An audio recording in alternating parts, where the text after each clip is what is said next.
So guys total दो companies Vedanta oil and gas और साथ में वेदांता लिमिटेड के बारे में वीडियो बात करेंगे। मार्केट में आज के दिन वापस एक गैप डाउन ओपनिंग है।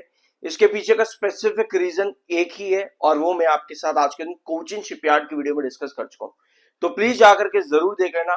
वेयर एज वेदांता लिमिटेड में आपको वापस से करेक्शन देखने को मिल चुके हैं। 254 आपको याद होगा, वहां से लेकर के 254 से 282 के प्राइस तक भी हम चले गए, इनफैक्ट उसके ऊपर भी, लेकिन लगातार प्रॉफिट बुकिंग और करेक्शन वापस वेदांता लिमिटेड में बनी है। इसके पीछे का रीजन सिंपल है कि जो अपने ब्लॉक से उसको कंसोलिडेट कर रहा है कहीं ना कहीं वेदांता लिमिटेड, और तब तक हम यहाँ पर आराम से बने रह सकते हैं जब तक 255 के प्राइस के ऊपर वेदांता लिमिटेड बना हुआ है, जो कि इंडिकेट करता है कि यहाँ पे आपके पास स्टिल प्रोबेबिलिटी है वापस रिकवरीज बनाने की। अगर आप पहली बार आए हो तो ये पॉइंट आपको बिल्कुल समझ नहीं आया तो मेरी छोटी सी रिक्वेस्ट है, वीडियो को या तो एंड तक देख लेना या थोड़े बहुत पिछले वीडियो जरूर जाकर के चेकआउट कर लेना। शुरुआत करते हैं। आपके पहली कंपनी हमारे पास में कौन सी है? Vedanta limited. Alright, so company ने वीकेंड में एक अपडेट दी और कंपनी ने बताया कि आंध्र प्रदेश गवर्नमेंट के साथ में हमने एक बिड जीती है, पुन्नम मैंगनीज ब्लॉक।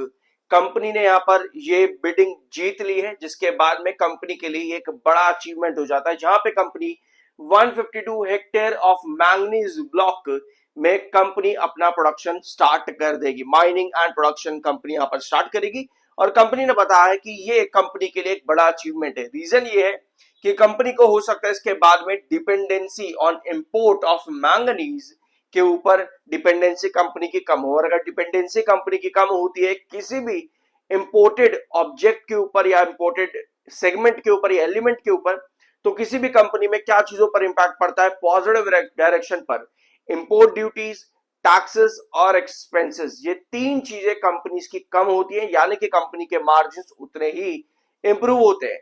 तो इस अपडेट के बाद में कंपनी का कहना है प्रोडक्शन जिस दिन से स्टार्ट होगी या फिर जिस दिन से प्रोडक्शन रेवेन्यूज में कन्वर्ट होना स्टार्ट होगी, कंपनी का इंपोर्ट डिपेंडेंसी भी यहां पर कम होगी और रिसोर्स हाई अवेलेबिलिटी होने की वजह से डोमेस्टिक प्रोडक्शन भी कंपनी का मैंगनीज में बढ़ेगा। ऑलरेडी वेदांता लिमिटेड जो है एक डाइवर्सिफाइड मेटल बिजनेस के अंदर काम करता है और ये इंडिया के ग्रोइंग मैंगनीज रिक्वायरमेंट्स के लिए भी कंपनी में एक बड़ा अचीवमेंट है। ये सब चीजें कंपनी ने दो पैराग्राफ से मेंशन करी, आप चाहो तो इसको रीड कर लेना। ऑलराइट, टेक्निकली 56.6 पर आपका एमएफआई, 43.3 पर आपका आरएसआई है वेदांता लिमिटेड का। अब आते हैं आपके चार्ट्स पर, फिर हम आएंगे आपके वेदांता ऑयल एंड गैस पे। ऑलराइट, ये है वेदांता लिमिटेड का चार्ट पैटर्न और मैं थोड़ा सा इसको जूम इन करके चार्ट लिया है, vera zoom out chart pattern आपको यहां पर नजर आएगा। कोई मेजर चेंज यहां पर नहीं है। इनफैक्ट अगर आप एक हायर लेवल पर हमेशा स्टॉक को एंट्री करने की कोशिश करते हो तो आपको हमेशा इस तरह की गिरावट का सामना क्यों करना पड़ जाता है? इसके पीछे रीजन होते हैं टेक्निकल। तो जब भी आप देखते हो कि स्टॉक में आपको अचानक से रिकवरीज मिल चुकी है, अच्छी खासी तेजी मोमेंटम बन चुका है ऑलरेडी, तो आप हमेशा ये देखा करो पहले उसके टेक्निकल्स आपको इजाजत दे रहे हैं अभी एंट्री करने की या नहीं, उसके बाद डिसीजन लिया करो। क्योंकि जब भी आप देखते हो कि शेयर में तेजी आ जाती है, चांस से करेक्शन भी आती है, इसका मतलब ये नहीं है कि आपको ऑपरेटर ने फंसा दिया या फिर रिटेलर को बाहर निकालने की कोशिश की जा रही है। इसका मतलब ये है कि टेक्निकली स्टॉक इंडिकेट कर रहा होगा कि हमारे पास प्रॉफिट बुकिंग की प्रोबेबिलिटी बन रही है, तो अभी आपको वेट करना चाहिए। आई होप ये पॉइंट क्लियर है। अब आते हैं आपके मेन चार्ट्स के ऊपर। 255 से लेकर के 265 वही आपका इंपॉर्टेंट ब्लॉक जो कि एक पूरा लंबा कंसोलिडेशन बना के गया था लगभग 20 सेशंस तक। उसके बाद में नेक्स्ट ब्लॉक आपका बनता है 272 से लेकर के 282 के बीच में। अब 282 और 272 का जो ब्लॉक था वो हमारा वापस से ब्रेक डाउन हुआ है, बट स्टिल हमने यहां पर जो एंट्रीज करी 255 पर, ये समझते हुए कि हम कहीं ना कहीं जो ब्लॉक डाउन पैटर्न के अंदर बनाते हुए आए हैं आपके वेदांता लिमिटेड के अंदर, वो हमको वापस रिवर्सल बनाता देखने को मिलेगा। तो अगर हमने ये सोच करके 255 पर एंट्री करी थी तो एटलीस्ट हम इसको कहां तक होल्ड कर सकते हैं? लास्ट वीडियो में हम लोगों ने डिस्कस किया था, हम इसको तब तक होल्ड कर सकते हैं जब तक ये 264 प्राइस के ऊपर है, तब तक यहां पर पैनिक जैसी सिचुएशन नहीं है।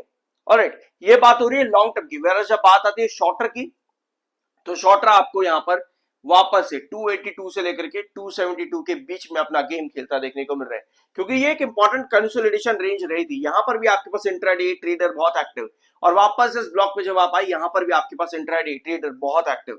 एक दिन तेजी, अगले दिन गिरावट, एक दिन तेजी, अगले दिन गिरावट, फिर छोटी मोटी रिकवरी। इस तरह का मोमेंटम पहले भी वेदांता लिमिटेड में देखने को मिला और वही चीज अभी फिर से वेदांता लिमिटेड कंटिन्यू कर रहा है। अब हमें यही इंडिकेशन यहां पर मिल रहा है कि जब तक 264 के ऊपर है तब तक हम आराम से होल्ड करके चल सकते हैं, अगर मेरी एंट्रीज 255 वाली है तो। बाकी आपका ओपिनियन है कि आप यहीं से स्टिल लॉन्ग टर्म जाना चाहते हो, आप एवरेजेस कर सकते हो, अच्छे खासे एवरेजेस भी आप कर सकते हो, और आपको लगता है कि पोजीशन यहां से बढ़िया हो सकती है, तो उसके लिए आपको कुछ चीजों पर ध्यान देना पड़ेगा। फॉर एग्जाम्पल मार्केट की सिचुएशन किस तरह की है, यहां पर आपको ध्यान देना पड़ेगा। सेक्टर किस तरह की पोजीशन दिखा रहा है, कंपनी से रिलेटेड न्यूज क्या चल रही है, टेक्निकल पॉइंट, ये सबसे जरूरी चीज रहेगी।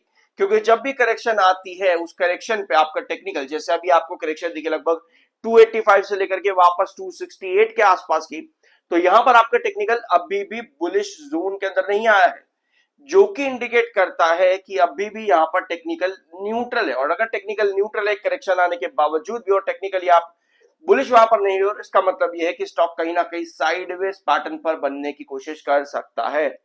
ये बताता है आपको technical point of view. I hope ये पॉइंट आपको यहां पर क्लियर है। सब्सक्राइब जरूर कर देना, आई एम एनआरएसएम सर्टिफाइड। अब आते हैं आपके नेक्स्ट पॉइंट पे, नेक्स्ट कंपनी पे। बेसिकली ये आपकी वेदांता ऑयल एंड गैस। तो वेदांता ऑयल एंड गैस ने बहुत से अपडेट दी है रिसेंटली, पिछले एक हफ्तों में वेदांता ऑयल एंड गैस से रिलेटेड काफी सारे अपडेट देखने को मिले।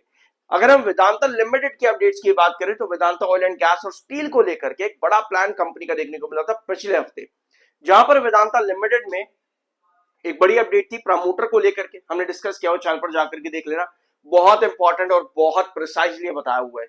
2000 से 3000 करोड़ वाया प्लेज या फिर स्टेक सेल को लेकर के वेदांता एल्यूमिनियम, ये सब चीजें हमने डिस्कस कर दी यहां पर। और ये अपडेट के जरिए 2000 से 3000 करोड़ के आसपास का फंडिंग देखने को मिल सकता है वेदांता ऑयल एंड गैस या फिर वेदांता आयरन एंड स्टील के अंदर, या दोनों में ही। ये अपडेट मार्केट में लास्ट वीक देखने को मिली थी, जिसका बहुत ज्यादा बेनिफिट और बहुत इंपॉर्टेंट भी ये अपडेट दोनों ही एंटिटीज वेदांता ऑयल और वेदांता आयरन एंड स्टील के लिए। क्योंकि फंडिंग यहां पर ये नहीं है कि फंडिंग पैसा डाला जाएगा, इक्विटी भी यहां पर बाय किया जा सकता है, वेदांता एल्यूमिनियम इक्विटी सेल किया जा सकता है, प्रमोटर होल्डिंग बढ़ सकती है, गिर सकती है। इस तरह की प्रोबेबिलिटी यहां पर बन रही है वेदांता ऑयल एंड गैस और आयरन एंड स्टील, यानी कि वेदांता ऑयल एंड गैस और वेदांता आयरन एंड स्टील में आपको प्रमोटर अपना स्टेक उठाते देखने को मिल सकते हैं, जो कि एक बहुत अच्छी बात बनती है Vedanta oil and gas and steel के लिए। अब नेक्स्ट आता है दिल्ली हाई कोर्ट का डिसीजन। आपको मालूम होगा गवर्नमेंट के फेवर में ये डिसीजन दे दिया गया था कि 10 साल कॉन्ट्रैक्ट जो है एक्सटेंड नहीं किया जाएगा वेदांता ऑयल एंड गैस के फेवर में, और केएमपी ब्लॉक एक्सटेंशन यहां पर नहीं मिलेगा। ये डिनायल हो चुका था, दिल्ली हाई कोर्ट ने सेंटर के डिनाइंग को यहां पर अब जो है बिल्कुल सही माना। वेराज वेदांता ग्रुप यहां पर चाहता है दिल्ली हाई कोर्ट के उस डिसीजन को वापस से रीचेक करवाना, यानी कि उस डिसीजन को अपील करना चाहता है वेदांता ग्रुप। और ये अपडेट भी आपके लिए काफी ज्यादा इंपॉर्टेंट है। इसकी हेयरिंग जो है 18 अगस्त, यानी कल के दिन आपको इसमें हेयरिंग देखने को मिलेगी कि क्या आगे होने वाला है। वेदांता लिमिटेड की डिमांड ये है कि अमेंड किए जाए रूल्स, और बिना अमेंड किए गए आप कॉन्ट्रैक्ट्स को अचानक से बंद नहीं कर सकते। अगर एक्सटेंशन की बात थी तो एक्सटेंड करना पड़ेगा, ये डिमांड थी वेदांता ग्रुप की। तो देखते हैं 18 अगस्त आपकी कल के दिन की हियरिंग मोस्ट प्रोबेबली यहां पर हो सकती है। क्या अपडेट आएगी, जो भी अपडेट आएगी उसको हम जरूर डिस्कस करेंगे चैनल पर। तब तक के लिए सब्सक्राइब जरूर कर देना। और ये वाली अपडेट भी वेदांता ऑयल एंड गैस ने आज ही के दिन दी है 17 अगस्त। CIN नंबर में ही चेंज है, यानी कॉर्पोरेट आइडेंटिफिकेशन नंबर। कोई भी कंपनी मार्केट में लिस्ट होती है, अपनी CIN नंबर्स और बाकी के जो चेंजेस होते हैं, लिस्टिंग स्टेटस, स्टेट कोड और कंपनी टाइप, उसके बारे में ही कंपनी ने यहां पर मेंशन किया है। इसका फाइनेंशियल फंडामेंटल के ऊपर कोई मेजर इंपैक्ट नहीं पड़ने वाला। टेक्निकली 70.7 पर आपका एमएफआई जो कि थोड़ा सा बेरिश है, 51.7 पर आपका RSI है। अब आते हैं वेदांता ऑयल एंड गैस के चार्ट्स पे। ठीक है, ये है वेदांता ऑयल एंड गैस का चार्ट, ये वाला। और इसको थोड़ा सा इग्नोर कर देना जो पुराना लिखा हुआ है। आई होप कि यार ये मेरे लिए बहुत मुश्किल है कि मैं इसको बीच में यहाँ पर हटा पाऊं, तो थोड़ा सा इग्नोर कर देना। आप यहाँ पर चीज समझने की कोशिश फिलहाल यहाँ पे करो। 7 EMA 21 EMA के ऊपर है, जो आप ये ब्लू लाइन देख रहे हो 7 EMA, रेड लाइन 21 EMA आपका यहाँ पर बना हुआ है वेदांता ऑयल एंड गैस में। थोड़ा सा जूम इन करके मैं इसे ऊपर ले आता हूँ ताकि आपको कोई कंफ्यूजन ना हो। ये 7 EMA 21 EMA।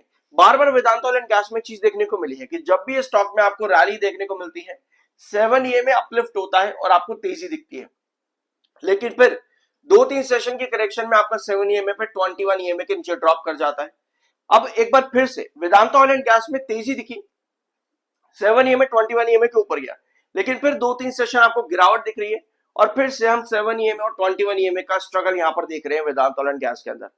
अब जरूरी चीज क्या है? जरूरी चीज ये है कि वेदांता ऑयल एंड गैस 37.68 ये बहुत इंपॉर्टेंट ट्रेंड रहेगा वेदांता ऑयल एंड गैस के लिए। 37.68 इस प्राइस के ऊपर बने रहना जरूरी है, क्योंकि यहां से वापस अगर करेक्शन देखने को मिले और 7 EMA 21 EMA के नीचे लिफ्ट हुआ तो वो आपको शॉर्ट टर्म वोलेटिलिटी इंडिकेट करता है, यानी कि फिर से हम 36 के आसपास की रेंज पर ड्रॉप कर जाएंगे उस सिचुएशन पर।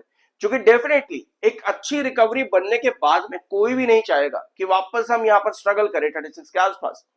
तो उसके लिए 37.68 के ऊपर हमारा बने रहना जरूरी है, ताकि 7 EMA और 21 EMA दोनों ही आपके वापस से स्टेबल रहे। ठीक है, सो ये था video Vedanta limited, Vedanta oil and gas से रिलेटेड। और कोचिन शिपयार्ड प्लीज जरूर जाकर के देख लेना, आपकी बहुत रिक्वेस्ट रहती है आप व्यूअर्स की, पर जब अपलोड कर दूं तो आप लोग देखते ही नहीं हो। सो कुछ नया जानने को मिला, सब्सक्राइब करना, मिलता अगले वीडियो में।